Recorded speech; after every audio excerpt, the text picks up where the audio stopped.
Welcome back to Cantina Chronicles. We're outside Damask Holdings, enjoying a few beverages, and we are glad you could join us this week for another episode. We're excited about this one. This is long awaited. We are discussing Darth Plagueis by James Luceno.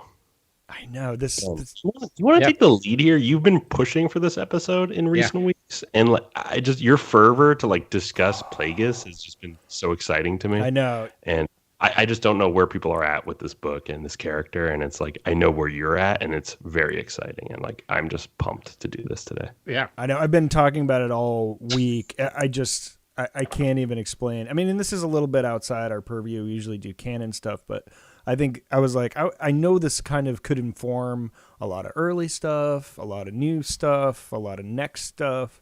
So I was super excited about it. I was thinking maybe, we also have in just a couple days the beginning of Bad Batch, the final season. I was wondering if we wanted to just talk about that first. Let's not leave that off the table. We'll definitely get there. Yeah. Let's talk that first. And then, what's your Bad Batch thoughts? Because once I get going on Plagueis, you're not going to be able to stop me. And for weeks, I have stuff that I want to talk about for weeks. This is not. There's no way. Do our fans know? But I mean, to the uninitiated in the mysteries of the Force, Darth Plagueis, mentioned in the prequel series, obviously the tale of Darth Plagueis the Wise, that Palpatine sort of tells Anakin to lure him into the sort of his dark teachings. Just a mention there, but there's a book, and it's a great book, and this was actually Palpatine's mentor. I believe it's still considered Legends. I don't know if it's really canon, and you need to be concerned with it. Did you see me wander away there for a second? I did, yes. I was on Wikipedia because I'm I wanted to look up Damask Holdings. Oh, sure. So I did. It is technically canon. It's in timelines. It's in Star Wars timelines. Okay.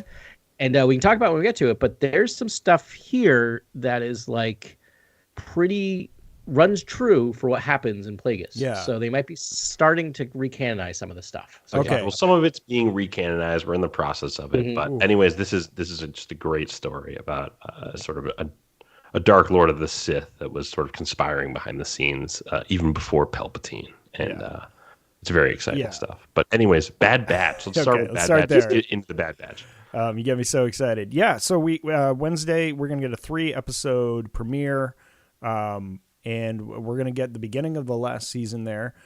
So took a little look back. We were going to kind of do sort of a review, but I kind of just can't. It kind of hurts my soul. The last season ended very tragically with the loss of one of the members and one of the core members, maybe the kindest, maybe the best of the bunch, really. I think so. And the season really pumped Tech's tires. I remember the whole time. There was one thing. So I did take a little glance back, and it got me thinking. I think I'm finally on board with you guys that they're gonna say that Omega can use the Force. Oh, interesting. Okay. I'm finally all the way on board. Come around? I finally come around. I think I have. This, usually I'm you guys. Because I'm less sure now. But go ahead. Wait, you mean reading Plagueis didn't spur these thoughts? Maybe. Actually, because there is a little tangential thing. The right, sort of... There is. Yeah, I mean, it just sounds like... It sounds like more people are going to be getting the Force, and they're going to be playing with the Force, and this is going to be happening. I mean, Sabine obviously got the Force and the other thing. Yep. But I just think I don't know, this time looking at it, she's clearly super special, and not genetically enhanced special, special. She has a good spirit. She's lovely. She's so capable. Just the first scene in the first episode, you're that is Jedi stuff right there. She is it has an elite sense or an innate sense of just the right thing to do all the time. And I just actually think her, I think they're going there with, clearly the Empire has been trying to clone people with the Force. And sooner or later they've got to break through. And I think this might have been the ace up the sleeve for the Kaminoans that they sort of dropped in the earlier seasons. Right. It just makes sense it just makes sense that that's going to go there. And then I have another comment after that, but what say y'all?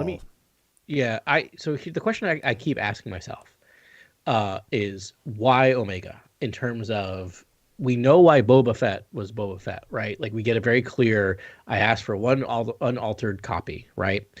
So the Kaminoans had to have a reason to create Omega, and why would the cloners care about creating? Okay, there's two things. It's Either a different price bracket. Oh, yeah. You could now make an army of Jedi. That's like no, it costs a little bit but more this time no, around. Grant, It's no, purely stop. capitalistic. You're ahead of where I'm getting at. So let me finish. Yeah. So a couple of questions there. Like, well, one, like if you're not doing the Force thing, which is here's my reasoning for how I got to the Force thing, because why are they doing this? One, they don't care about creating an unaltered clone. They know how to do that. They did that with Boba. So there's no reason for them to create another unaltered clone. They're cloners. They want to do something new. Yeah. Is it to create a female version? That should be the easiest thing cloners could do. Right. To mess with the chromosome, that's like the easiest thing. There's no skill involved in that. So why? And I think the only reasonable explanation is they need to create, as you were saying, Ben, clone or force sensitive clones, because that keeps them alive in the eyes of the Empire, right? Yeah. Like it makes so much sense. Otherwise, if this ends, we don't get an answer. I'm going to be really like, well, why? Why did we create Omega? I love the character, but like, it makes no sense in continuity why you would create this character. Yeah, they need to say something to make it sort of like, well, all right, well, what else could she really be? Like, why else is she so special that you're waiting 3 seasons to reveal it? Right. Right. And anyone's, as obsessed with bioengineering as the Kaminoans are, that's the kind of ultimate goal, right? Is to create a clone that can also use the Force. That's almost this ultimate weapon, right? That just shows the science, the apex of the science itself. And I feel like that's cool in terms of storytelling. Yeah. It's just a cool thing. And it's like, Omega's like this really cool, like special ops sort of like DARPA clone, essentially. Yeah. Right. Yeah. Yeah, definitely. I think that it'd be super fun. And then my brain went somewhere else because it's, there's this ongoing thing. It's like my 4 dads, like not only are they great fighters, but they just like have this sense like we have to take care of her. She is a child, and like we have to take care of her, which is really heartwarming. I mean, that's one of the reasons why I didn't just like straight watch this whole thing. It's like, I mean, it really tugs at my heartstrings, and it's very powerful. It's very emotional.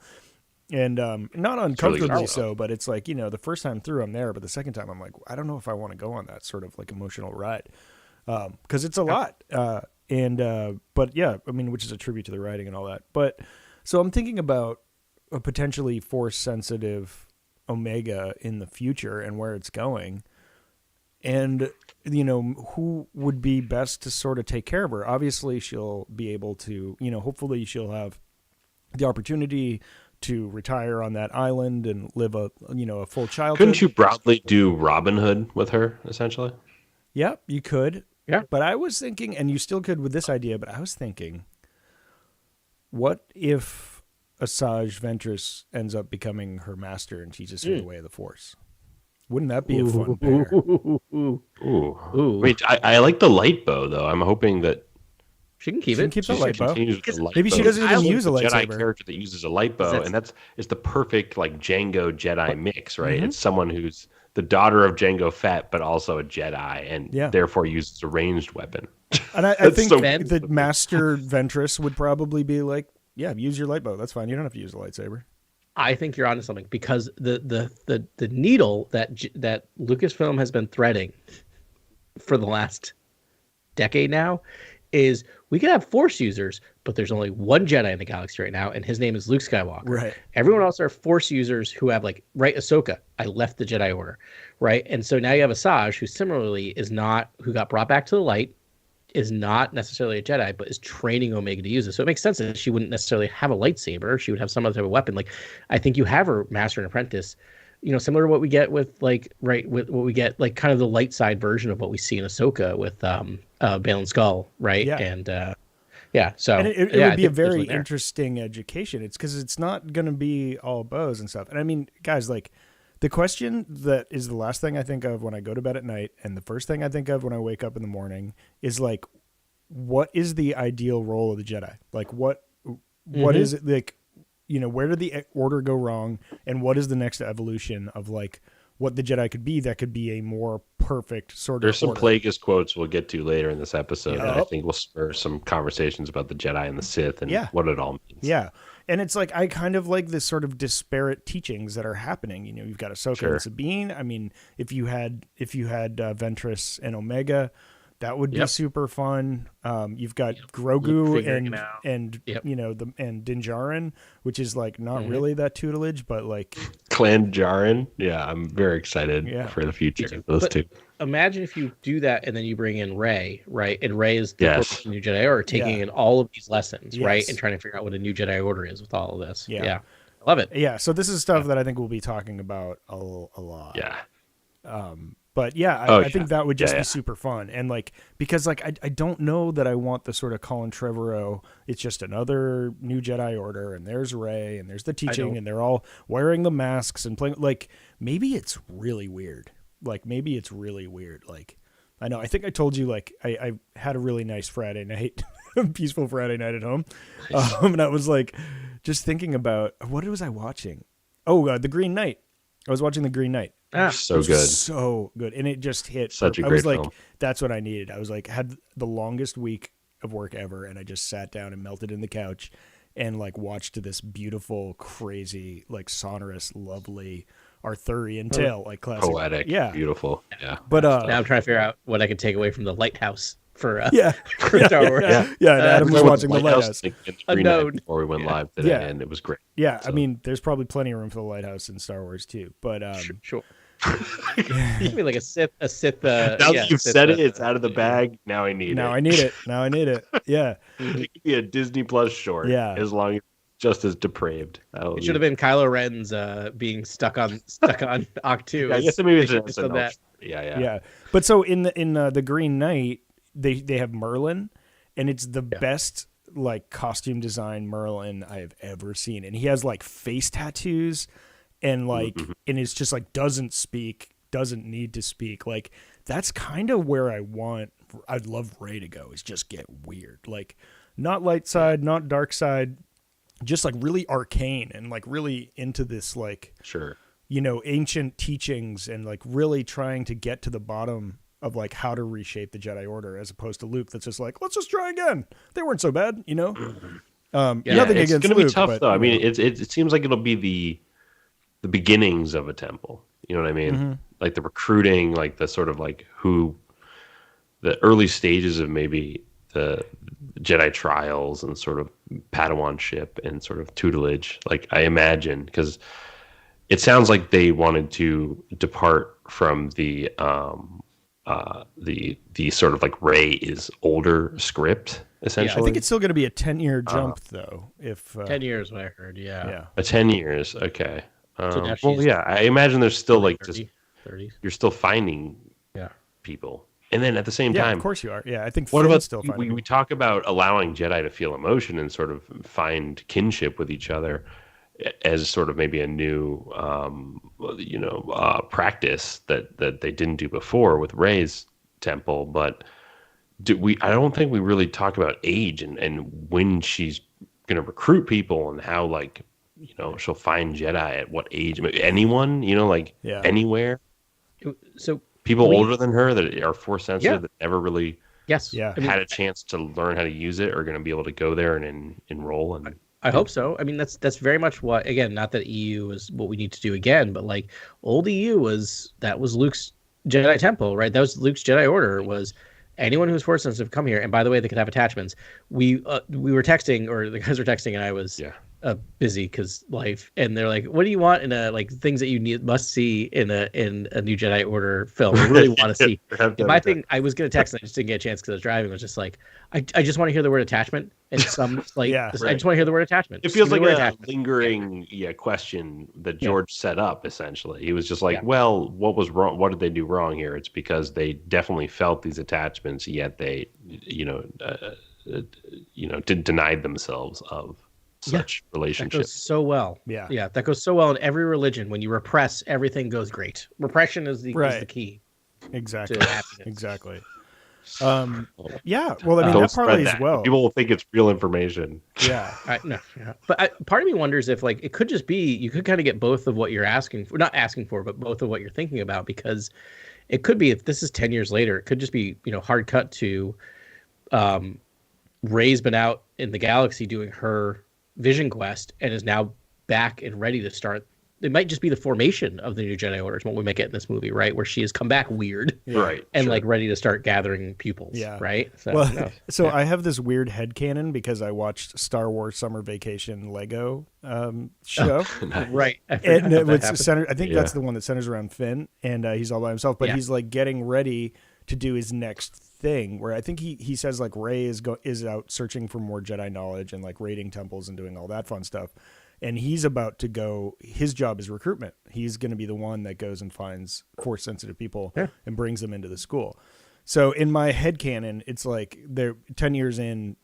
The school will be established, and Rey will be. I'm just hoping Rey's weirder, like or Rey's somewhere down the path towards figuring out what her philosophy is going to be for all these students and all these Jedi in the galaxy. And then we can go from there, and you can do more recruitments. Like I assume it's perpetual and all that.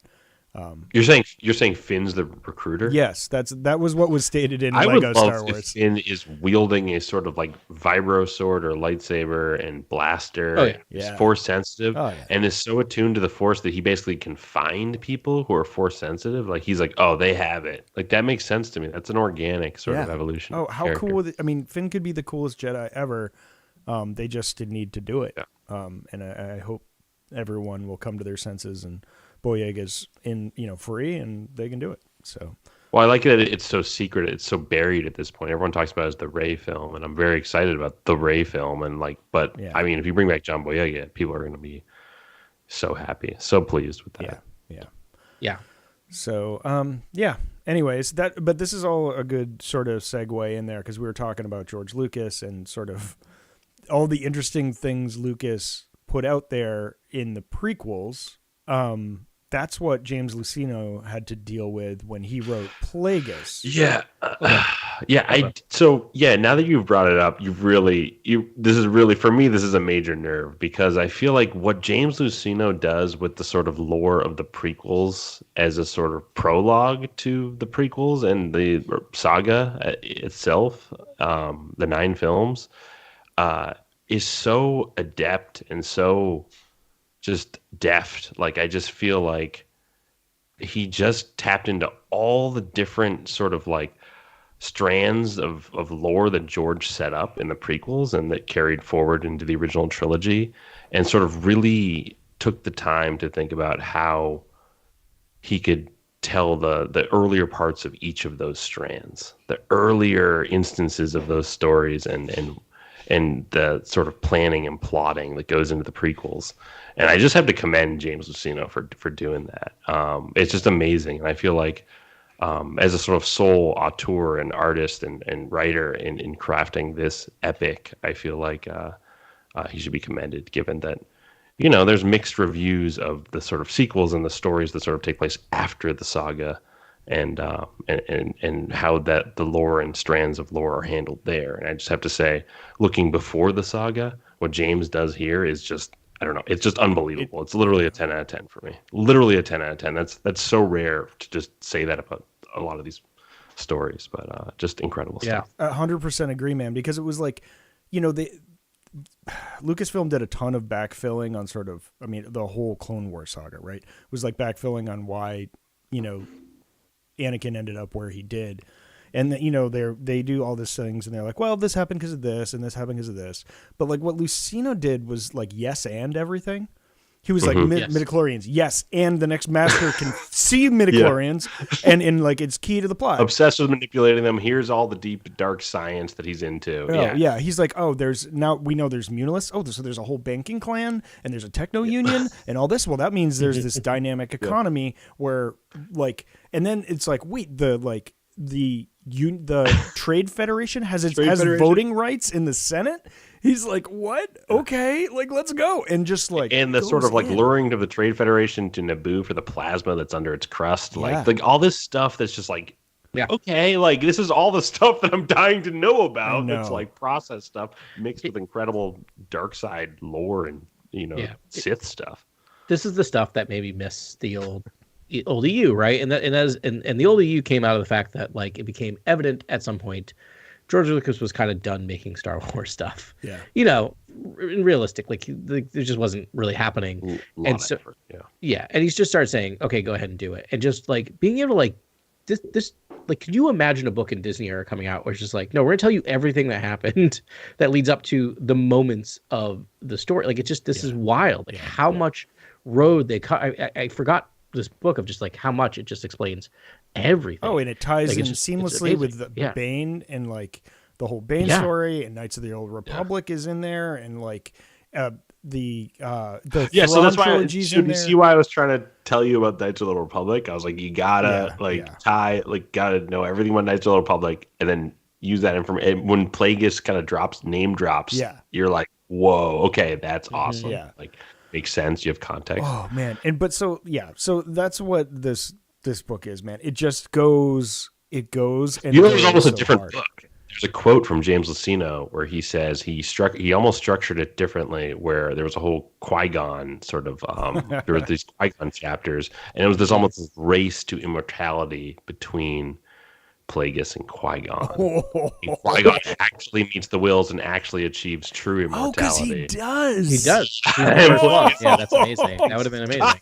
Yeah. So the book he threw away was better than most Star Wars books I've read. Oh, and this is no knock on like what's going on. No. Yeah. No. Like the new books are wonderfully written, but they're very in rails. Like the rails are set up very clearly, which is like not a problem to the authors, because like I like the batch of authors we have currently are like superstars, and the books are like that. I think that's the thing, is it's like for these books to be enjoyable, you have to have amazing authors, right? Because they got to tell compelling character stories, because that's all you can do right now is compelling characters, and they do such a good job. But like, because the thing about this book is like, it is a sweeping epic, right? That takes over long periods of time. You're just jumping it's like 50 decades. years.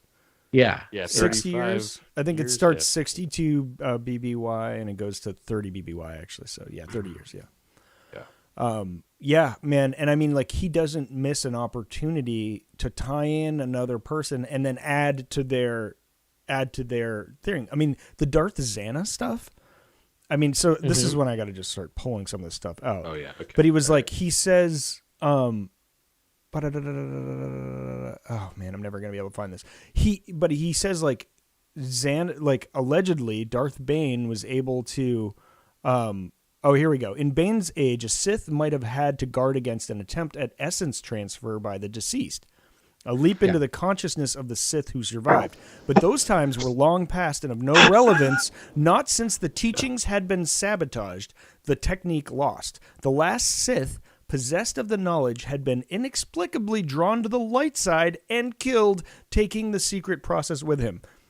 Like, did he need to be like, oh yeah, no, it went on, and then that person got drawn to the light, and then they died, and then he doesn't tell you like that alone is an encapsulation of what this book is. Incredible. It just just taking it absolutely out. Sure. So that made me think, I'm like, wait, was that Darth Zana? Did she turn to the light? But I think it was probably a disciple. And they also talk about like Darth Gildan or Darth Garrus. He's towards the end. I think he finally does, and he was like a compassionate Sith, and didn't want to, and tried to do things a different way, and that set them back a little while. But that's just like that. I don't know. That's just like a perfect encapsulation. That happens every chapter. Every chapter, something will blow your face off like just that. Drop a bomb. Yeah. I didn't. So I was mostly listening to some of my multiple commutes this week, so not a lot of note taking, or else I would have crashed. Best audiobook ever. Yes. So oh my gosh. Do you have who's the voice actor? Grant? I don't know, but everyone is so I'll I don't know. I'll look it up. He's so good. And but the other thing I wanted you to mention is they mentioned exactly how many Sith there were in the Rule of Two between Bane and Plagueis. I don't know if either of you got that number down, but it wasn't 30. that big of a 30, right? 30. I knew it was like 20 or 30.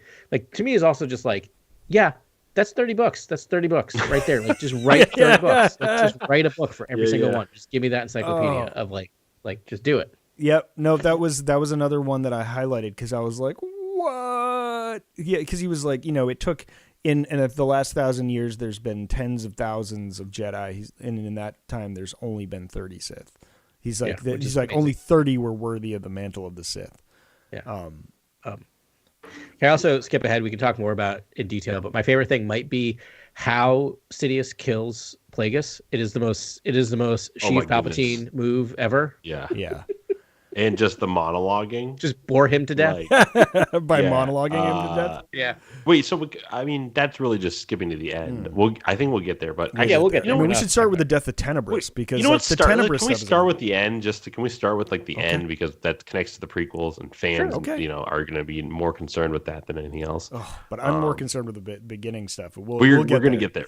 We're going to get there. I think we really just so the death of Plagueis, Palpatine sort of talks about how he go to Mask is sort of the perfect fall guy for getting Padme to be queen of Naboo and assassinations and things like that. And that Plagueis essentially is the fall guy for the clones and Sifo Dyas and all that stuff. It's basically like Plagueis works out to be this perfect piece for Palpatine. Yeah. At the very end. And but it's brilliant. It's Plagueis, absolutely brilliant. Yeah. According to Sidious, as Sidious is wont to do, I had it all planned from the start. From the beginning. I love the beginning of him. Incredible. He lands. He sticks the landing. Yeah. It's perfect. I think there is some evidence to this that he did actually have it planned out. He had machinations. Yeah, he had many pies. Because as a reader, but again, you don't know. Now that I'm thinking about it, he could have just done it in that second. Been like, I've been plotting this the whole time just to that's my drive the nail, to rub it in, just to Palpatine would just kill everyone in a room if he can eliminate witnesses at any point in the book, and so you're just you just know he's just full of deception and deceit, and is just not to be trusted as a character, and he's treated as that, and you're almost like that's why Plagueis is such a fun character to follow in the book because he is wary of Palpatine the entire time and sort of trying to Sith-splain the Force to him the entire time. Yeah. And he does a great job of it. And there's lots of quotes that are incredible. They're just like Plagueis to Palpatine. Yeah. And it's all serious lore. Amazing. Yeah, it's absolutely incredible lore. And just the dialogue is out of control. Because Plagueis is a historian. He is a scientist. He is detail-oriented. He's very organized. Bioengineering. Yeah. Basically finds the book starts with him taking out his master and sort of like that whole prologue of his relationship with his master. And his experimenting with his master before he dies and sort of like then finding his master's like secret apprentice and experimenting on that character. Oh yeah, that was dark. And like experimenting with basically like midichlorians and trying to achieve immortality, and that's basically who Plagueis is as a character. He's a dark sort of scientist Sith. Yeah, with deep pockets and has a lot of political control already, and sort of takes advantage of the disenfranchised in the Outer Rim. It's sort of there's a lot going on, and it's astounding. Like there's so much in this book. Yeah. One of my favorite lines is just 5 words long. Tenebrous died while Plagueis observed. Yeah. It's just like when he died, he like really tried to like capture the moment, and he was obviously like he studies midichlorians. He this is the yes and with midichlorians, right? Plagueis studies the manipulation of midichlorians through the Force. What do they mean? What do they do? Does it like the amount of midichlorians correlate to the Force power? Spoiler alert, no.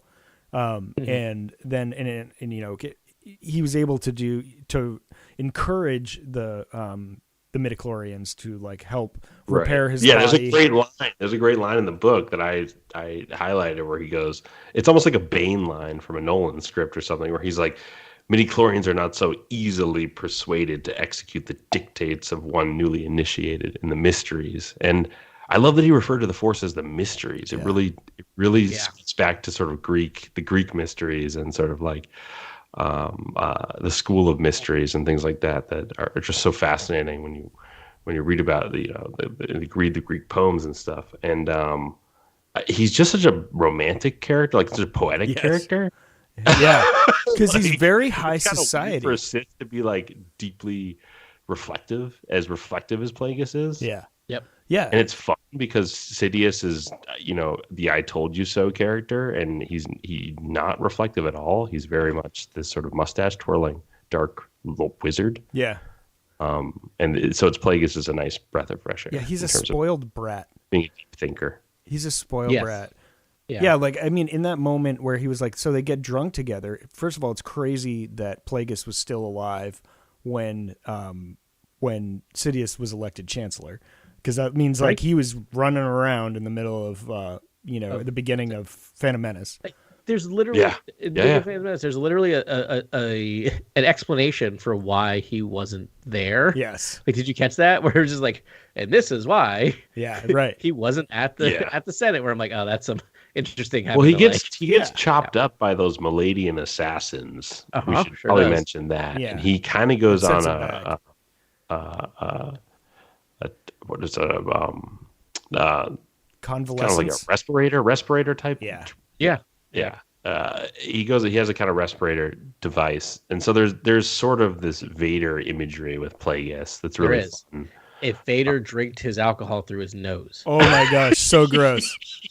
Yeah, let's just stop for a second and talk about that most Sith movie I've ever seen. He just consumes things. Every scene with Plagueis is kind of weird too. There's a weird energy there where you're like, I'm hanging out with a gray alien, no big deal. But it's like with a head shaped like a book.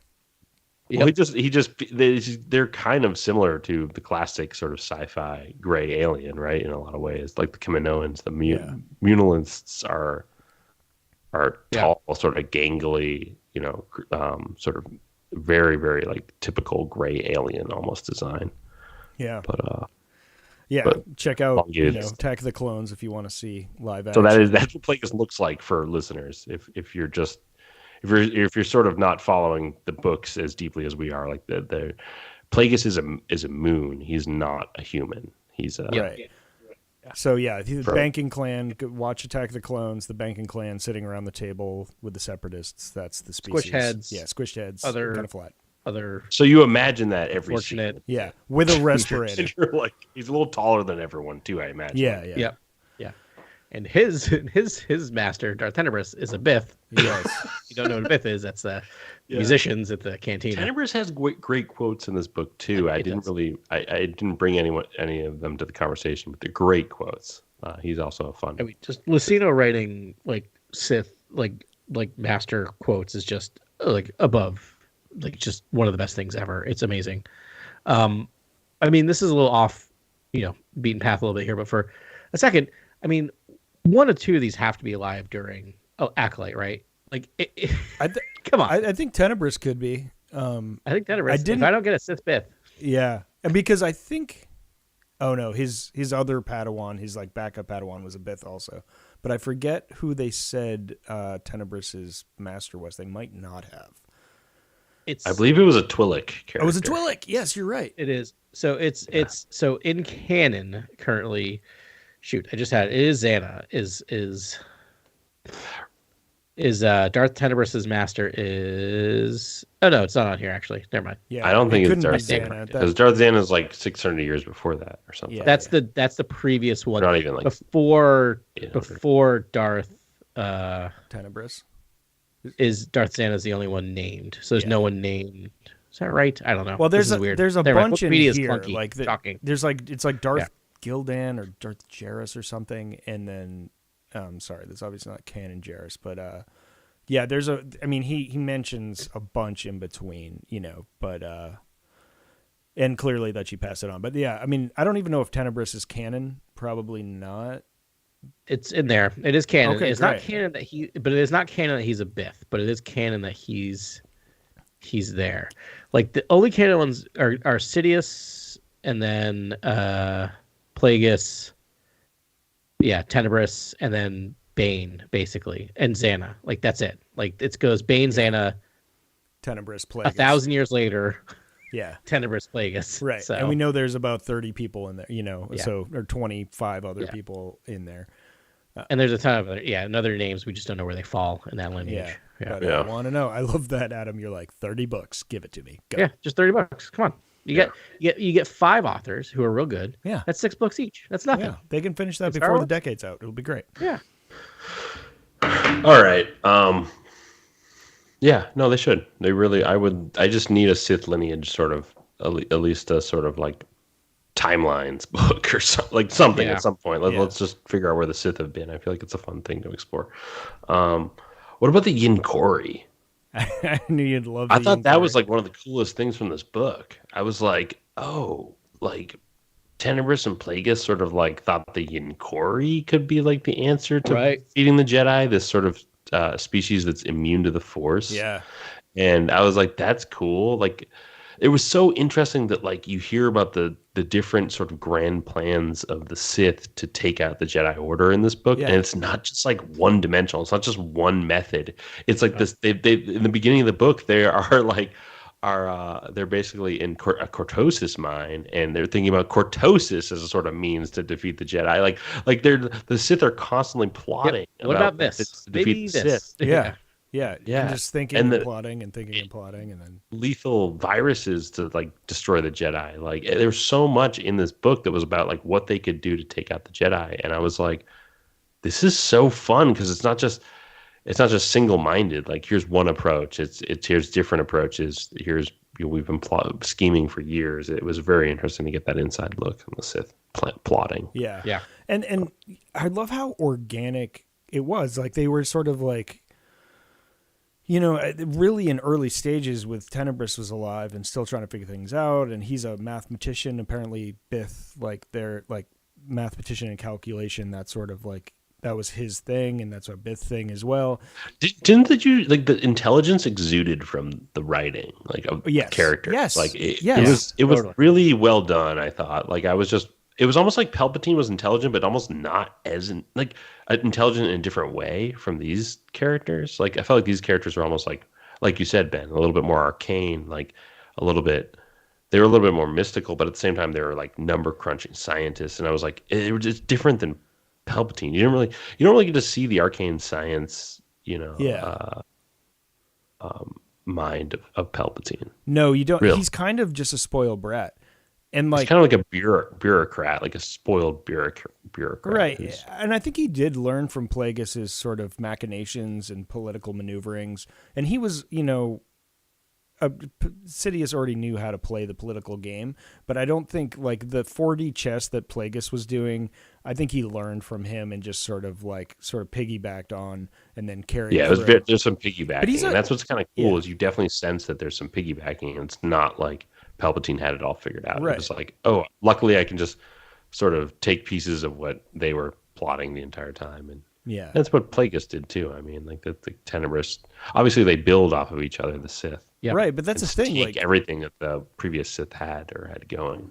but I mean, they went from like science experiments at the beginning of the book to really like in real time being like, okay, like it's a chess match and they finally get the right piece in the right place at the end. And they're like, this is how we're going to do it. Like the Yinchori, we're going to be, he found the cloners, he found his patsy in Master Sifo Dyas. And, Yep. and then they knew that they had something in Count Dooku. The Dooku stuff was fantastic too. It's great at the end of the book. Yeah, and it's they so like good. had all these pieces in place, and they had certain people in their pockets, and they just were like, okay, if we just go here, here, here, and then it's like Yeah. done. And they, and they figured it out, and they have a great line. This is what unfortunately I'm just learning now. But the fascist handbook, there's like only one fascist handbook, like playbook. And this was the line from the book. It said, through us, the powers of chaos are harnessed and exploited. Dark times don't simply emerge, Sidious. Enlightened beings, guiding intelligences, manipulate events to bring about a storm that will deliver power into the hands of an elite group willing to make the hard choices the Republic fears to make. Beings may elect their leaders, but the Force has elected us. It's like- Very cool. and I'm like, Yeah, oh yeah, so- that's it. so It's like many you create facets. chaos, you make everyone hate everything about. They're like, I don't know what's going on, but I know something's wrong, and then you bring a strong voice to be like, I will lead us to order, and Exactly. Yep. and Through gods or divine right or Right. whatever have you. Yeah. Yep. yeah, His relationship to the Force is absolutely fascinating. Plagueis's? Plagueis believes like he he basically can sort of achieve immortality, but he also is very wary of the Force striking back. I think he says Yes! verbatim, I love like the this. Force could strike back, and that's why playing to obviously the Empire Strikes Back, and just the verbiage and stuff, and just how how beautiful that is just to play to that. And I love that about Plagueis. Yeah. I love that he sees that there's repercussions as well, but he also is like. He's also like the Sith who do sort of like make the Force a beast of burden, like must be worthy of it. Like they must be worthy of the Force to control it. And it's it almost the way he speaks about it, it's very rare that anyone's worthy of that. Yes. Like even that level of control. Because- and even he himself struggles. And obviously the book showcases he struggles and cannot survive his injuries and cannot, mend them to the degree he would like to. Yeah. I mean, think about it, Grant. Who has a better grasp of the Force? Plagueis or Yoda? A better understanding of the Force. I think Yoda ultimately, because I think Yoda and Qui-Gon. You're not going to get him to say anything else. The Force is about thinking without and being selfless. The Force is actually about giving up. It's not about what Plagueis says. Yeah. 'Cause at one point, Plagueis says, to say the Force works in mysterious ways is to admit one's ignorance, for any mystery can be solved through application of knowledge and unrelenting effort. And I think that's wrong. I think the Socratic search for knowledge is ultimately going to lead to boredom, and you won't get to it. You have to be selfless and without, and find bliss and nirvana, and sort of not try to control it. And then I think you get all of it. Honestly, that's my belief. I think you're exactly right about that. But the reason I bring it up is that like this sort of the tides of the Force is something that Plagueis is very attuned to. He knows that like if he pushes too hard with the dark side, the Force will push back against him.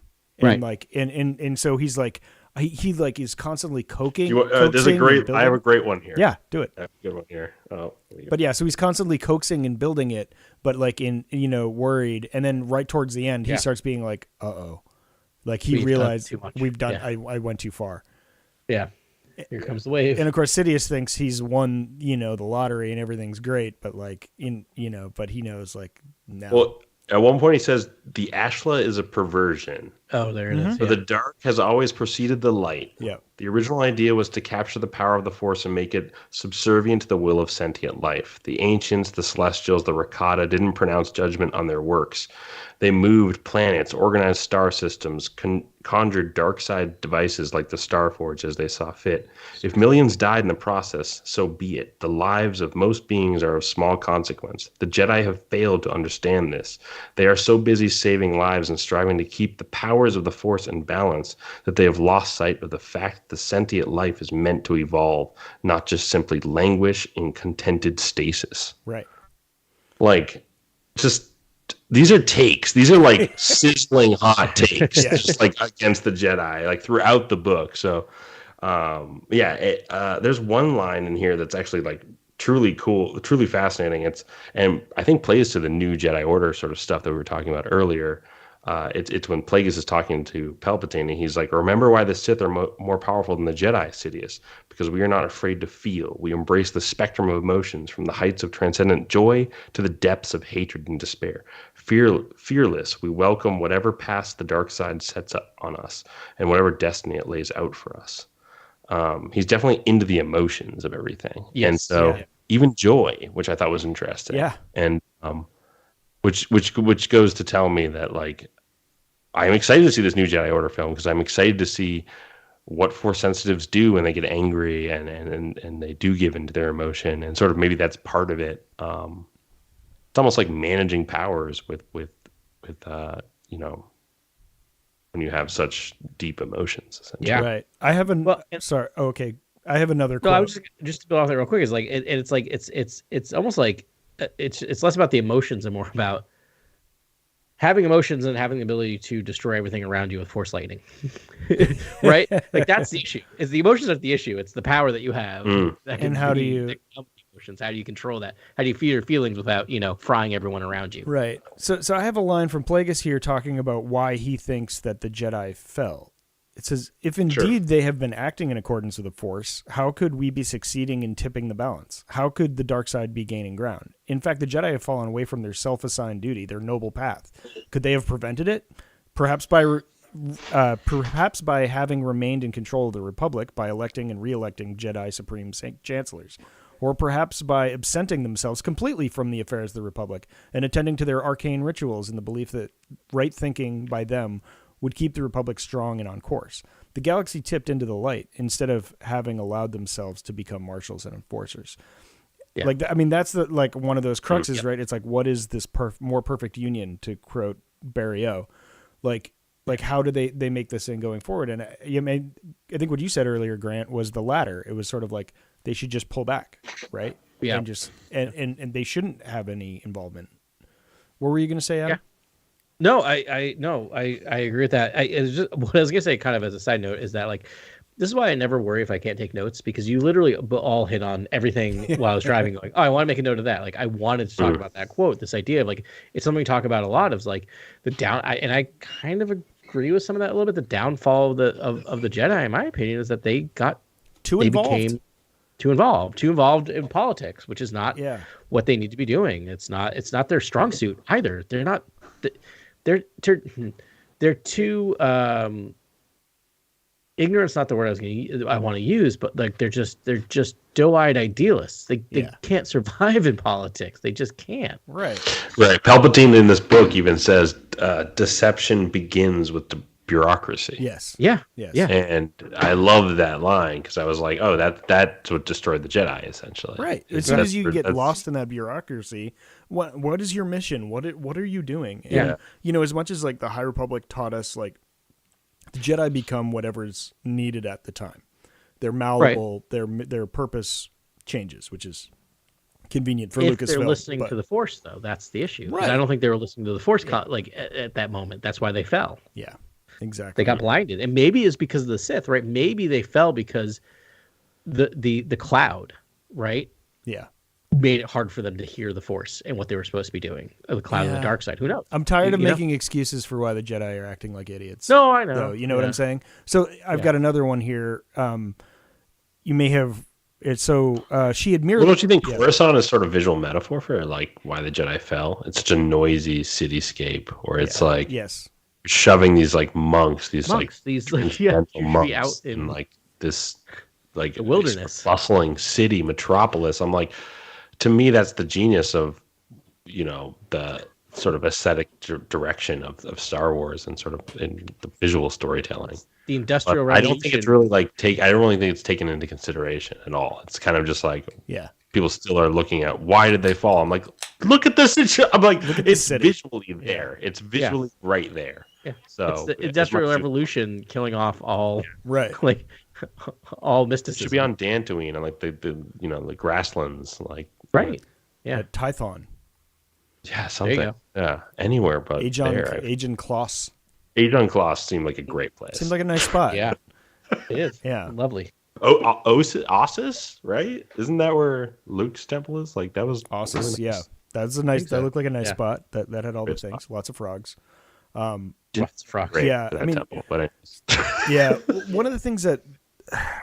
another thing that Lucino did that I haven't seen modern Star Wars writers do yet is actually make the Jedi capable. There's one where this Jedi faked being unconscious when the Yanchori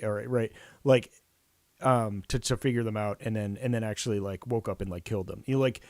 I feel like the Jedi are constantly being duped in the High Republic, and I'm tired of it.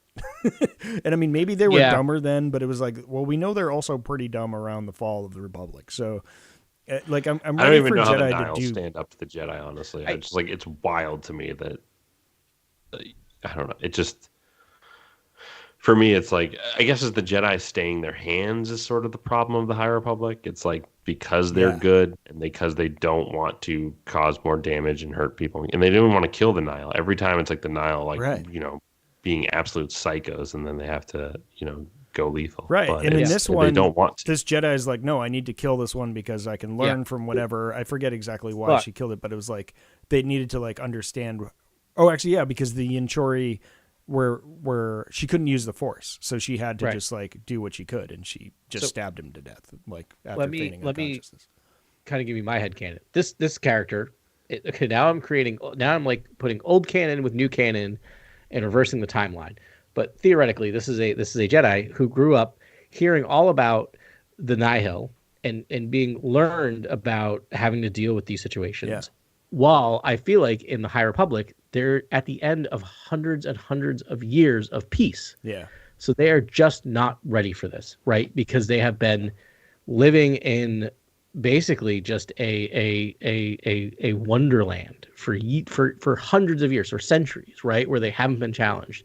And so they instantaneously fall back on their philosophical ideals, right? And I think what we're seeing is like what we're going to get, not to make this into a High Republic chat, we'll get to there when we read the next book, is I think what we're seeing is them waking up, right? Yeah. And realizing that we do have some warrior instincts in us that we need to use, right? And I think that bleeds into why we see them so readily take up arms during the fall of the Republic and take on an army, because in their mind, if we had an army during the Nihil, that's wouldn't have happened, right? So it's like this is what I love about the connection with the High Republic, because I see the direct connection to also helping to explain why the Jedi fell during it. Not, anyway, that's just my whole thing. But I love that. Perfect. That's actually a beautiful sentiment. Yeah, I think that's true. I think that's actually just, there's something to the brown robes that we haven't unlocked yet. There's something to like the Jedi, Jedi sort of ethos shifts.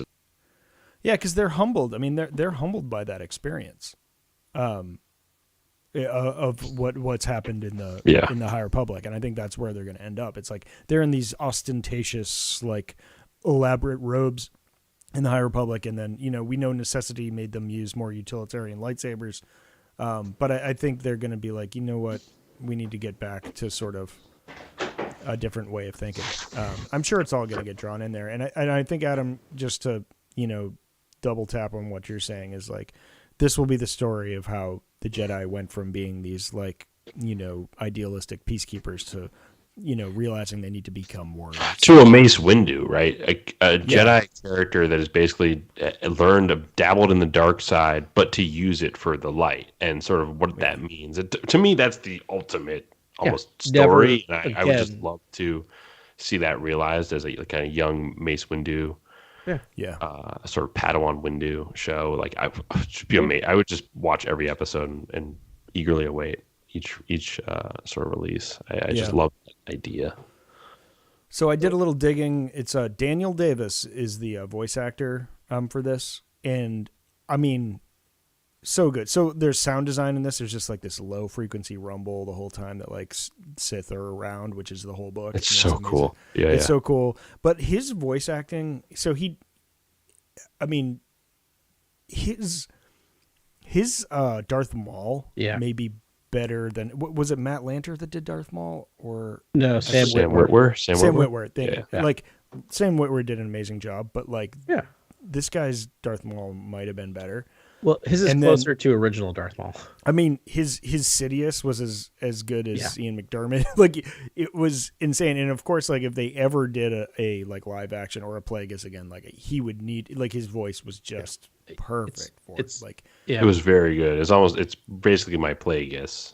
That's my kind of headcanon Plagueis. Yeah. I mean, this is done. I mean, his Maul was done pre-Solo, obviously, right? And so it was still like the only voice, I guess. Was it pre-Solo, post Clone Wars? So we did have some Sam Witwer, but we had Peter Serafinowicz as the voice in. Oh, okay. Who, if you don't know who that is, if you've seen Shaun of the Dead, it's the Dick roommate. I'm just using that out of the specific title given to the character in Shaun of the Dead.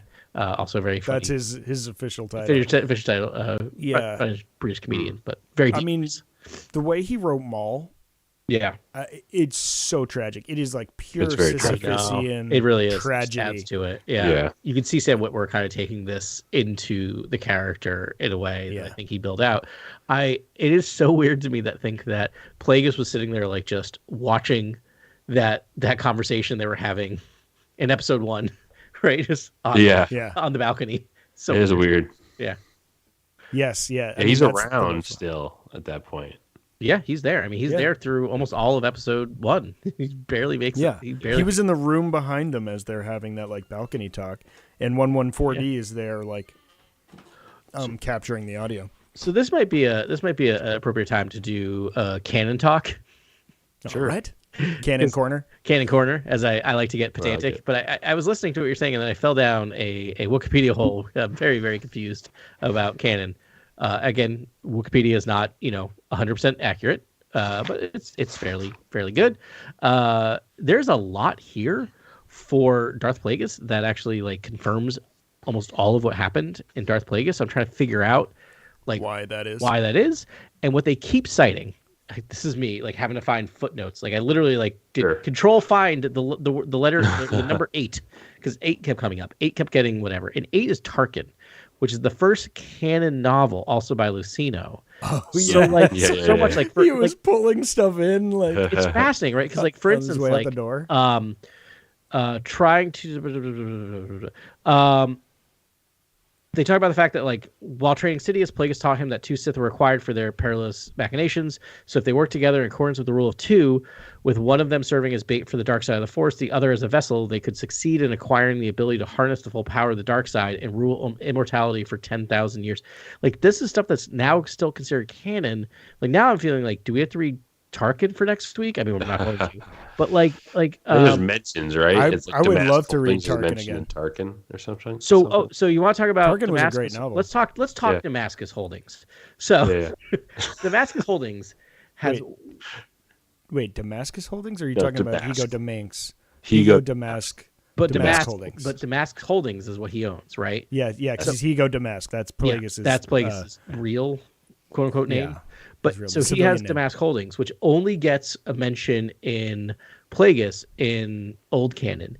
In new canon, this comes up in timelines. So they've actually recanonized Damask Holdings, which I think is fascinating. And they talk about the fact that that company, joint venture between the company and the Naboo people in the Mid-Rim to expand plasma refining. So that's canon. Sure. They also, canon, established a base on the volcanic and mineral-rich outer rim territories planet Mustafar.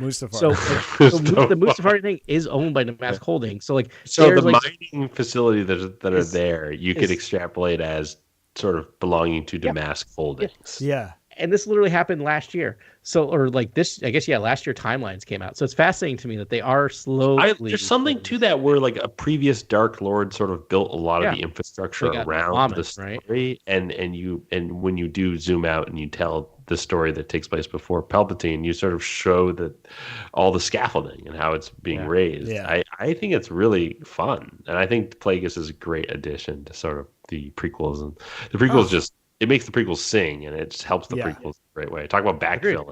Talk about backfilling. It's probably the best, deal of backfilling we've gotten. It's kind of the best prequel movie, like honestly, and it makes all the other movies better, like because of it. But, it's kind of like inverted Andor too. It's like the conspiring these Dark Lords and this dark sort of end goal that's like truly evil, but like. It's them sort of sneaking around the systems at of the current galactic the state of galaxy. I think it's very cool. It's really cool stuff. So the other thing, quick note is 114D apparently shows up in Tarkin as well. So we do get a little bit of 114D is now canon. Okay. But the other thing I was going to say, the Plagueis developed a belief that the Force could strike back at him for his power that you mentioned, Ben. That is also.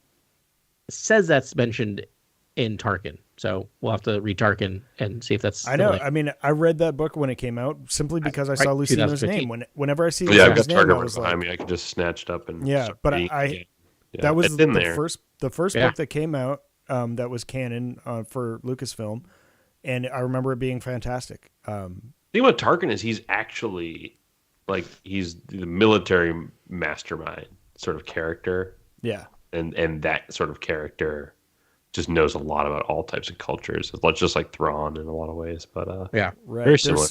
There's so much cool stuff about Iradu, which is actually Bad Batch has spent some time there. That was all built by Lucino. He designed Iradu and the landscape there. It's such a great planet name, and it's just one of the best pieces of lore that Star Wars has. It plays a prominent role in Phase 3 of the High Republic too. There on Eridu. Yeah. It's a major all over the place. planet. Imperial world, kind of an imperial hub world. Which is Yeah. Which is why it's a head scratcher to me that we haven't seen Lucino write a book since for canon. No. Because it's like what he did, they put on high. They're like, this is it's obviously a fantastic book. Like, where is he? It's weird, right? Because Tarkin was originally written for old EU, and then they read it and basically said, This okay, works. we can include it, and then we'll make this the first one. So it is just odd, right? Like he just like it's clear. I mean, he is. I'm just looking at his Wikipedia. He's 76. I mean, that's not okay. That's not old, right? But he might just It's be not like, he young might be either. retired. I just don't know. He might have other things he wants to, like if the man just wants to retire and enjoy his life, that's fine. I didn't realize he was that old, but I mean, Wait. he could still write a book if he wanted to, But he wrote Catalyst. Yeah, he wrote Catalyst. Cal is He wrote so the whole good and new filled giant- with He wrote so Catalyst? much detail about so many different, just Yeah. the special weapons division of the Empire and the different Yeah. planets in which the Death Star was stationed while it was getting worked on, the mining of Dunium and all that stuff on different worlds to bring to the Death Star. Like that's so much lore. That's so much. So good at lore. He's so good at lore. So it seems like there's no official thing, but like Catalyst was the last thing, and then he wrote like a short story, Voices of the Empire, which probably was in Star Wars Insider, I'm guessing. Yeah. And that was in 2017, and then he was in the Complete Visual Dictionary, but I think that's just a credit for like probably they took his work. All right. What about a Plagueis like 5-part? Just He's to retired. see if he is even into it. Like I would. Oh my goodness! Like a Plagueis 5-part comic run, just like canonizing Plagueis. It would be This so book much has fun. made me really look at Legends in a different way, because in a way, when we think about the dark side and the Sith, they're like more mysterious and we don't know much about them.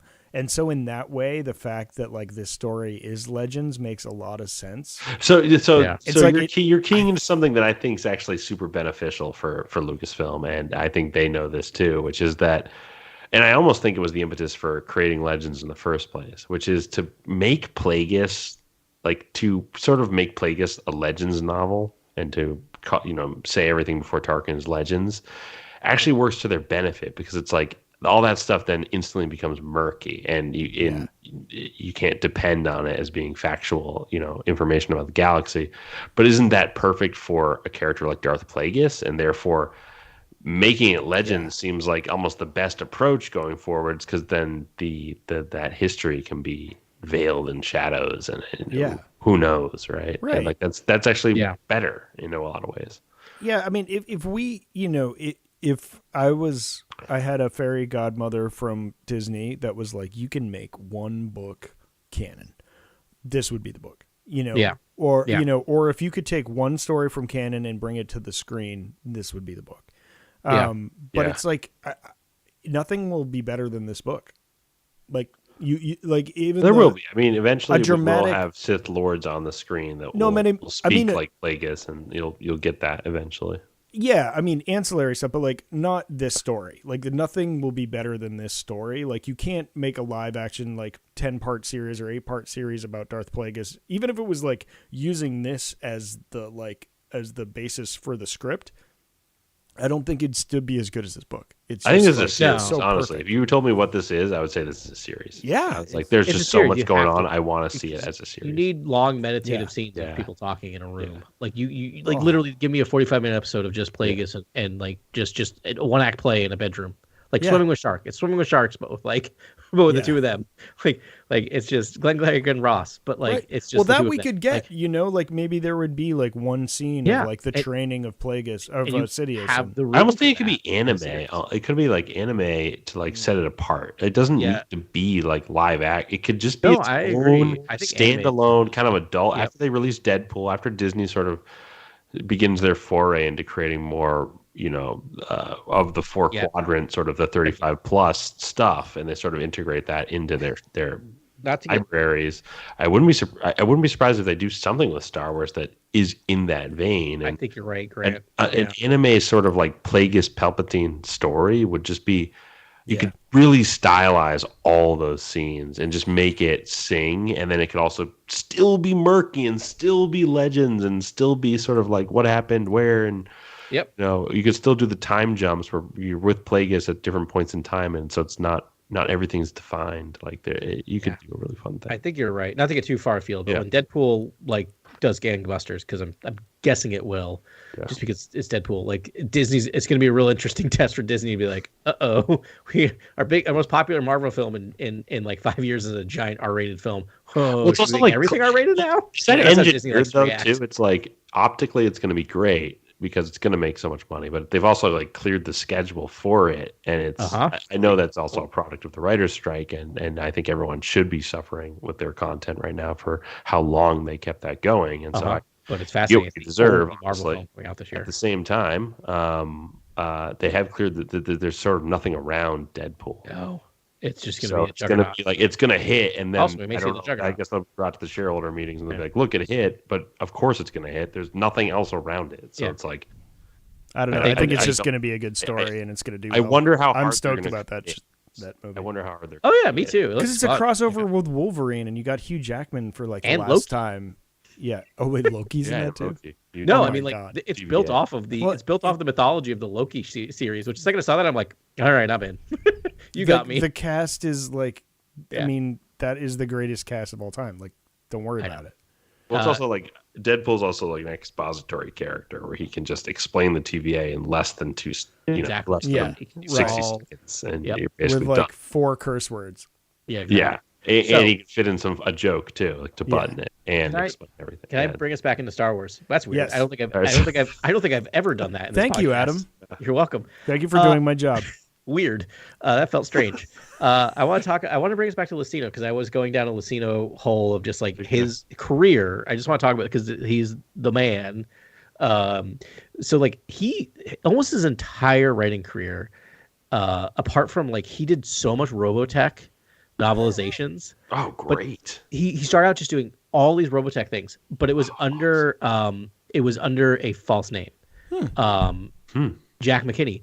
And then he did like a couple other random things, but then he just felt in 2000, right? Which is also just like he was already in his 50s, which I'm like, that's amazing. Like a 50-year-old man, just like this is like I'm like, there's time. You're telling me there's time. So he just started writing Star Wars, and he like I just want to like do a quick career retrospective for him because as someone who read the old EU, his first book was in the New Jedi Order, which is the Yuzong Vong War. So that is a crucible by fire, right? To have to do that. Right. He also was given. So he got those. Wait, now I have to read that book. No, Chaos. I'm going to go back and read all 3 What? of I'm those reading books. every Lucino after that. Yeah, I kind of we almost could do like a career retrospective. He did Agents of Chaos 1 and 2. So when I was reading these things, I was just like chunking them, right? I was just like going. And I look back, I'm like, oh, those are 2 good books. Like that's the thing is like he can take even something that's clunky, so much so that they gave him the final book in that 19-book series, The Unifying Force. Like he was the one that landed the plane, and actually did quite a good job. Like I remember, I'm like, these volumes are the war is very clunky. It is hit or miss, but it does land. It does land in a way that I'm like, that's good. But meanwhile, he was also writing Dark Maul Saboteur, which I remember that e-novella. I read that. It was good. Really good. Cloak of Deception, which you get in episode 2. Qui-Gon Jinn. Oh wow! Tyrannus novel, which is super good. Then he wrote Labyrinth of Evil, which is a General Grievous, General Grievous novel. And then he did, and then he gets into like Star Wars or Dark Lord: The Rise of Darth Vader. So I read this. I definitely remember reading this. Yeah, because it was a great companion piece to the Star Wars, the Return of the Revenge of the Sith novelization. Yep. It was like a trilogy, and I think a third one was written too, but I'm not sure. It was incredibly dark. I remember that. It was so good because it was like him in his suit for his first time, and like it was it's awesome. really good. And then he wrote Star Wars Millennium Falcon, which is a super fun book. It's one of the last books written in old EU, and it's just basically 3 or 4 short stories about like who owned the Millennium Falcon before Han and like all the different people. It's just a really fun thing. So, and that's kind of it. And then we're into Darth Plagueis, Tarkin, and then he's in New EU.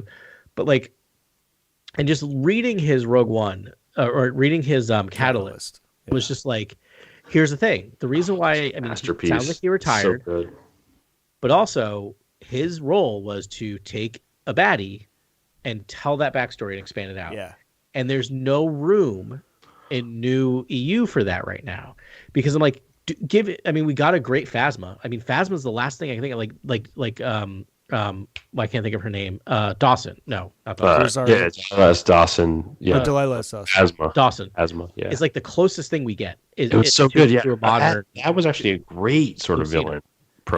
It was very similar to Lucina, That book right? was amazing. Yeah, Very But similar. like, that's the last book that I can think of they did that. They haven't done it for like many of the other baddies, right? Like they just won't tell their Well, stories. Mandalorian is essentially a Lucino novel, right? It's like it's going to cover Yeah. all the stuff in the sequels. That's all the dark side dealings. Yeah. So if people don't know, Catalyst was the precursor book to Rogue One, which is like they do that a lot. They do it with video games and all that. I didn't expect much of it, but it came out well before the movie because there's no spoilers.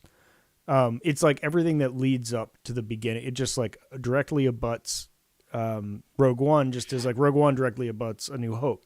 Yeah. And it is, and I remember reading that and then, watching the movie and being like, you didn't need to read it, but like, I'm sort of like, oh man, I feel bad for all the people that didn't read this novel because it was amazing and it just gave depth and backstory. He must have had the script or something like, and just it all related perfectly. It's like for everyone who says the Death Star is like a dumb super weapon and that trope is getting tired. The Catalyst is basically like, what if the Death Star is like the most important thing ever? Yeah. And here's every fine detail Right. it. Right. And I mean, They're like, okay, I love this. Like, Yeah. that was nice. and the crux of it is that like, Krennic and Galen Urso were friends. Like he was a friend of the family and they sort of came up together It's so good. in the thing. And so like Gilroy's already made reference to it in the first season of Andor. And I have to think we're just going to get more of it. But I mean, essentially he established in that like Krennic and Urso knew each other. So, oh wait. Yes. No. No. Andor? I'm I sorry. don't think so. I'm sorry. My it was brain really- slipped. I'm thinking of Rogue One, the actual movie. Well, Andor is very end credits. The after credits scene in Andor, I think, is an allusion to sort of Yeah. maybe dealings that are happening in Catalyst, Yeah. because it's like what they are making in those prisons, those labor Right. facilities. Yeah, you're right. are That's probably the basically all in closest service tie-in. of the Death Star. But I'd love to see That's some probably more the only stuff reference there. to I Catalyst. think at this point in Andor, Galen Urso's a farmer, and he's been out there for a while because he spent, that book ends and he sort of absconds out there. But there could be some stuff there. Anyways, scratch everything I said before this comment. Fair enough. No, in Andor, he's under the employ of the Empire again Yeah. during that time period. Yes. Yeah. But Rebel Rising, also a fantastic book if we're on the, if we're talking Yes. Rogue Yeah. One related novels. Could we see some Ben that book is- Mendelsohn next in Andor season 2? No. Because he specifically was asked about it, and he said I was not asked to be on the show. That seems like a Could be. waste, but okay. But also, it could be lying. He could be lying. I think isn't it going to be like the birth of like the X-wing and like maybe that Galen Merrick character? It'll be the Blue- birth of the whole Yavin 4. Like that's Yeah, going like the to happen. whole like X-wing insurgency, right? Like Yeah. the whole rebel, Yeah. military. Yeah, we already know that. What's his name? Or Saw Draven. Gerrera. Shouldn't Draven be in it? Like Who's Yeah. Draven? Draven? I don't know. He's an important dude. Okay. Anywho's On a side note, Grant, Riken, Draven, I don't know. Admiral Akbar, like where right? Maybe some of these people might pop up. I don't know. he also wrote a novelization for the Young Indiana Jones Chronicles. Oh, fun. So I'm like, I may need to see. Yeah, I bet it's beautifully written. I think everything he's crafted has been an absolute gem. So I think we should check these out. Amazon. Yeah, I think I did go on a run because grab Xeno books. Yeah, exactly. No, so we- definitely going to go back and read those books. So. Should we pick up some other odds and bits and bobs from this this story? I covered all my notes. I closed my laptop. All right.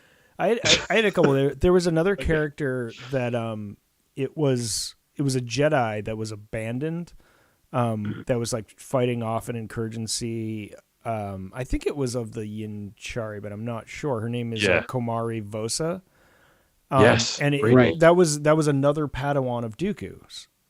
Yeah. Okay. A female Padawan, and she's alive, and she's running that gang. It's called the Bosa something, and they sell death sticks. That's their big claim to fame.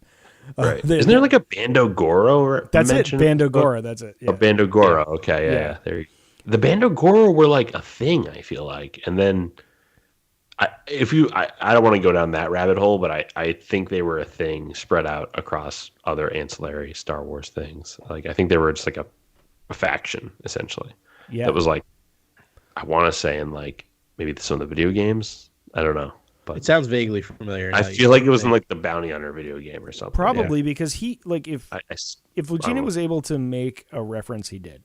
If he's able to tie in something, he just did. Yeah, so, he really is sort of like Yeah. that early stages of what they're doing now with the canon, where he touches on everything. You're like, oh wow, there's that reference. Wow, okay, cool. Like, he knows about literally everything. Anyways, I think that Komari Vosa, I think that may have been early designs of Asajj Ventress, because it sounds like that's kind of where that would go and how it but how it got on Dooku's. But maybe it's a I wouldn't be different surprised character. because when he talks about the Ashla and the Bogan and he brings Right. up sort of like early George Draft stuff, I'm like, well, he probably is like keyed into all these like early sort of idea, inklings of Star Wars. Yep. All right, so I have another one, and this is its own podcast, but I'm going to mention it here. Sure.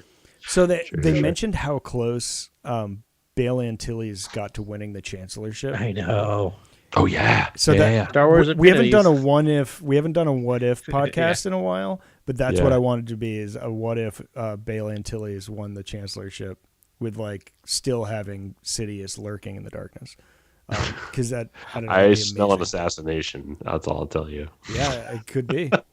Seems like that's Palpatine's first go-to. I was gonna say I don't think much would have changed. It would have made slightly delayed. Right. He would not have been long for the world. Because Sidious galaxy. doesn't have the like nuance that Plagueis did. Like he doesn't That's have what the I think subtlety. so genius about this book. The book Yeah. is almost like Plagueis is kind of the more genius Sith at the end of the day. Yeah. So Grant, just to give you some backup, Bando Gora is in Star Wars Bounty Hunter. No way! Nice Did I call. get that? Well done. Wow. First appearance. Wow. That's a deep cut memory. That's a core And then- memory. Guys. Yeah, and then shows up in Plagueis and Maul Lockdown, which I don't know. Oh, It's a short story, but I don't know who wrote that. that. Yeah. Yeah, it's familiar. All right, couple more things. I think there's a line that says, "You've made your decision." Then, so Dooku is flirting with leaving the Order for half the book.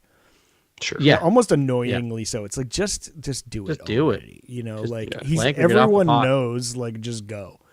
Yeah. But it's like, you've made your decision then. Dooku nodded. If one more Jedi dies because of the indolence on the part of the Republic and moral equivocation on the part of the Council, I will leave the temple and refuse to look back. And my note was Qui-Gon. Because I think in Tales of the Jedi, which I also tried to watch and couldn't because I was like, I just can't have my heart shattered this hard. There really was, Qui-Gon was the last straw in that. And I think that sort of shakes hand with this book in a nice way, because of that line. Mm-hmm. Yeah, totally. Yeah.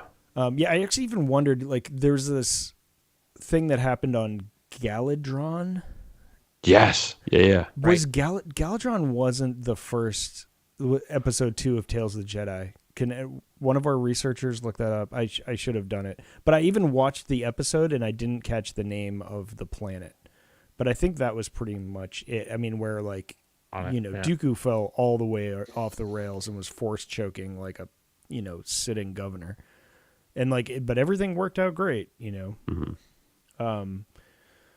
Yeah, so many good things. I was so upset with that episode because Qui-Gon takes way too long to get the kid to go back to his dad. And I was just like, hurry up, Qui-Gon. Right, yeah. Oh, man. Yeah, that was hard hitting, man. That was like high drama. Yeah. Like, I like seeing Qui-Gon as a Padawan, though. It was very cool. yeah. Yeah, I like Qui-Gon, period. He just like, whatever he's doing, I'm in. Sign me up. And in fact, that was what like tipped off Plagueis. As soon as Qui-Gon was dispatched, he was like, oh, we're screwed. He was like, then it's lost, I think is what he told Well, Sidious. He's look like, at- we're lost. yeah. He's like, there's no way. And he's like, what What's are you so talking about? fascinating about Qui-Gon Jinn and what Lucino said about how this book was originally structured it's that the Force brought Qui-Gon Jinn to Anakin Skywalker. Yeah. Whereas everyone else seeks him and manipulates him in a way that feels like it's engineered or it's their own doing. Whereas Qui-Gon is just by happenstance of the Force. Dropped right in his lap. Yeah. Yeah. So Alderaan has shown up in 2 places in current EU. Yeah. One, shocking, Tarkin. Yeah, that's right. It's in Tarkin. That's right. And then mentioned in the High Republic, The Rising Storm. Oh, okay. So it's in The Rising Storm. That's a deep cut. Yeah, Love it. that's it. I'm going to be searching for these now because it's like this book is just like a font of like amazing lore. Like he makes the like galaxy so huge. I had a quote there, but like they're like, have you ever known a moon that would do blah blah blah? And the response was, have you ever known a moon? Like have you ever even talked to one? Like like he makes a galaxy feel so vast, and like that's my favorite flavor of the galaxy far far away. Yeah. There was a line by Sidious. It says like, I don't believe in bad luck, Senator, but I take your point and mean that my abduction is an act of retribution. So it's like they flip the sort of like, I don't believe in my experience, there's no such thing as luck. They did it, you know. They talked about Jets music in this. Yeah. Not jizz wailing. No, they've been Jets. trying to move away from jizz wailing forever. But I didn't realize there was another precedent for Jets. I thought that was kind of... Well, I think they renamed it. Yeah, for obvious reasons. At some point. Yeah. Jizz wailing just doesn't really feel like it has the staying power. We know what it's called. We know what it's called.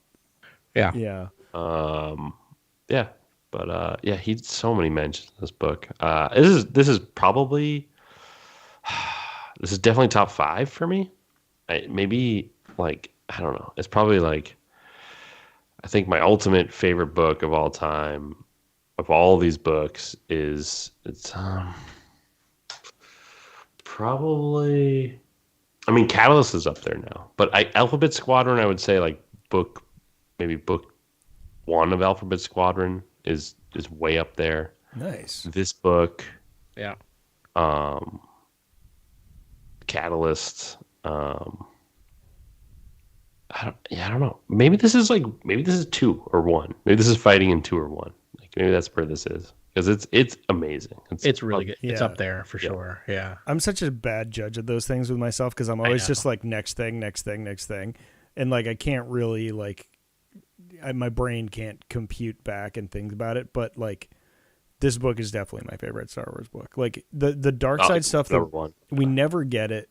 It's like we never get this like dark side persona. He's like Plagueis is like high society.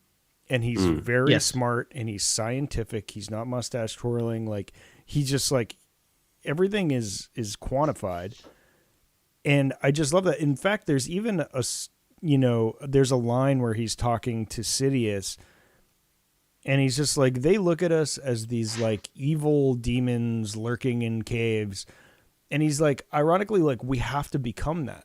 We will become that. We will be what they fear. He's like, we have to bring ourselves down to the level. We will become the monsters. But it's like for him, that's like going below his station to do that. Cause he's like, yes, we're all these calculated things, but we're going to, in order to win this war, we need to actually lower ourselves to just these, these ideas like Batman or whatever. Yeah. Yeah. No, you great stuff. Embody what they fear. Right. Exactly. Yeah. Oh, goodness. Yeah, and then, I don't know, I had one other thing that I wanted to say for sure, and then, actually, 2. Exactly 84 more. Yeah, I know. I haven't looked at the time. I'm sure it's, like, ridiculous. No, we're fine. I'm just laughing at it. One thing is that the galaxy that Lucino created was one where humans sort of lived near the core. Right. And the further you got from the core, you got less and less humanoids, which they kind of do. Yeah. But like, I think that's kind of great. And I think there's a place for racism in the galaxy. And I mean that from like a story standpoint, like where I think that's just kind of a cool way. Like they should talk about the dynamics of like proportions of humans as an entity and what is their role in the galaxy, and versus non-humans, and what do non-humans do better than humans, and like what I don't know. I just think it would make it a little more colorful. I agree. I mean, it is part of our history as humans. I can't speak of other planets, but our history of humans is in groups, out groups. We do it all the time. Mm-hmm. It's not to permit it or forgive it. It's just what it is sociologically. Hopefully, we'll move past it. But my thought is that like we clearly, if you think about it, and it's really just because of the ability of special effects. But I kind of love the fact that original trilogy, it's mostly humans with some aliens sprinkled in. Yeah. Right. And then we get to the prequels and it's just aliens galore. And like you need to tell that story of how we got from a world that was so diverse to we got to a world where it's almost just all humans. And then like you said, all the aliens are just out on Tatooine, like out in the desolate areas, right? The non-humans. Yeah. It just makes sense. I think that brings kind of order to the galaxy a little bit for people to think like how to think about it. And I think it's okay to tell a story that a fascistist society got rid of all the aliens, right? Which is that is precedented. Let us not forget that what fascists do. Right. Yeah.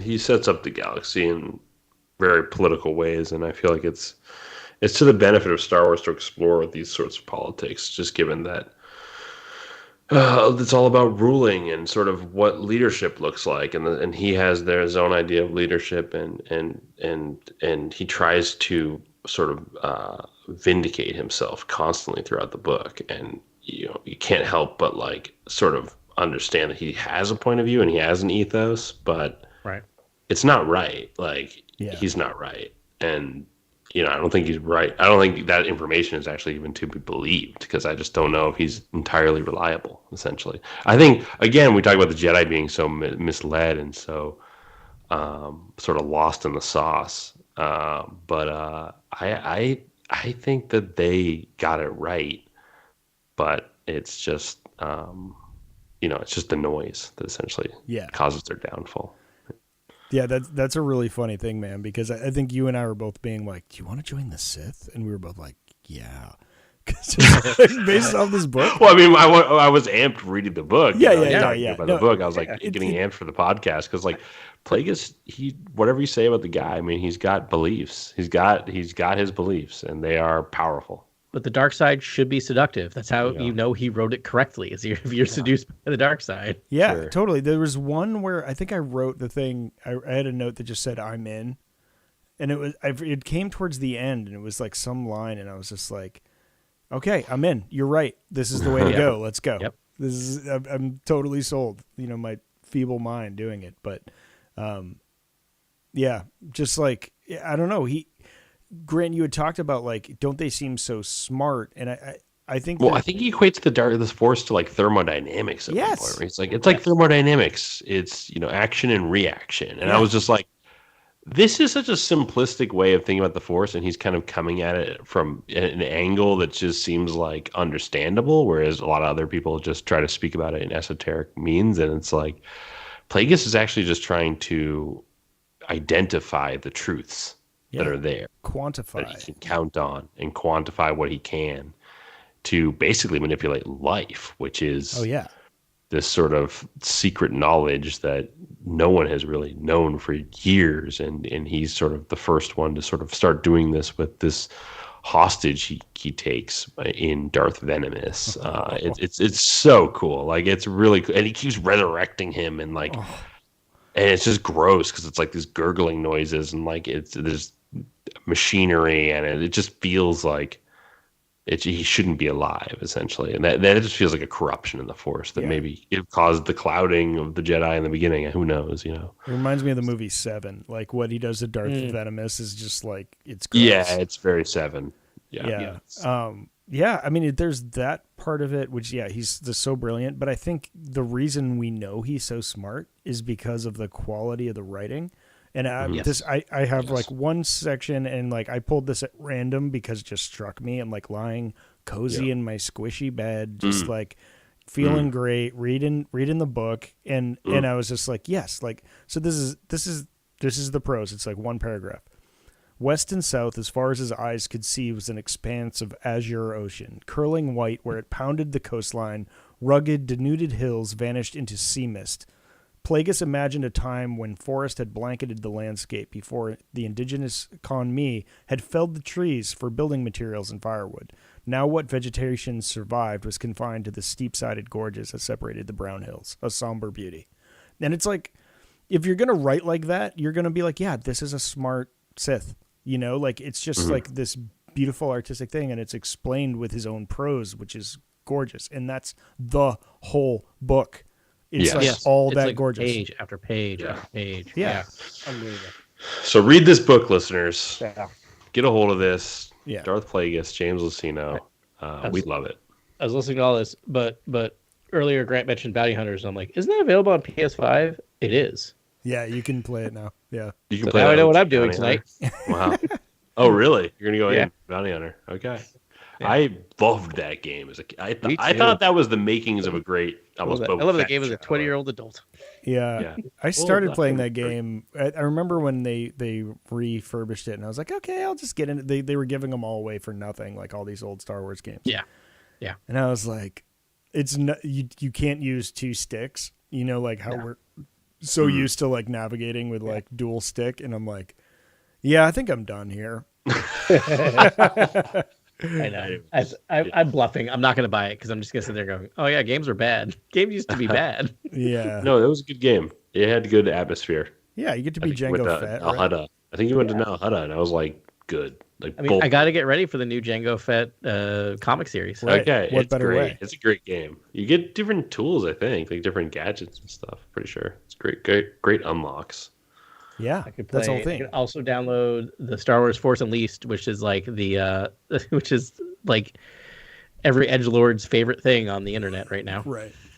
Force Unleashed. Right now? Yeah. Oh yeah. Ever, They're like, forever. why can't Luke just like blow up a planet? And you're just like, Right. okay, calm down. Yeah. Like, I love those games. you don't know how They're to force super fun. those. I love those games, but Yeah. like not a template for good storytelling in a movie. Yeah. I think it's actually pretty fun, like in terms of the Super cloning fun. storyline. But like, yeah, it's fun. Keeping with our habit of announcing news an hour and a half into our podcast, I think they announced there will be a Mandalorian game that's coming out on Respawn. That's in the works, right? Oh yeah, that's right. Yeah. I think you shared that news, right, Ben? I did. That was exciting. Just to know what's going on. It's all rumors at this point. You know, it was like sort of a second-rate publication that I saw, you know, talking about it. But it just sort of it sounds like it's single player, first person, which is weird.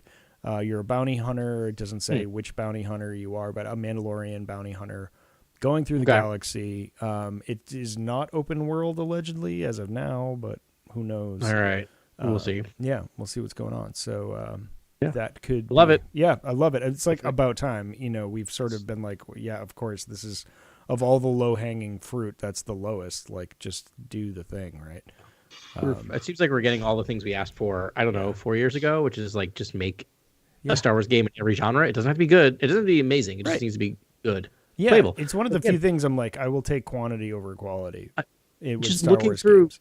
the Star Wars bundles that are available on like PlayStation, where it's just like, oh, I remember like Jedi Academy, and I remember like The Racer, and I remember they're all playable games. Yeah. Right? Like that's all I want. It's Yeah. just a playable Star Wars game. It's a different aspect of Star Wars, which is why Star Wars is so fun, because it's like I could just build starships all day, or I could be a Jedi fighting the Sith, or I could be a smuggler, you know, flying through the galaxy in hyperspace, or like, you know, all these aspects are so like fleshed out in cool ways that it's fun.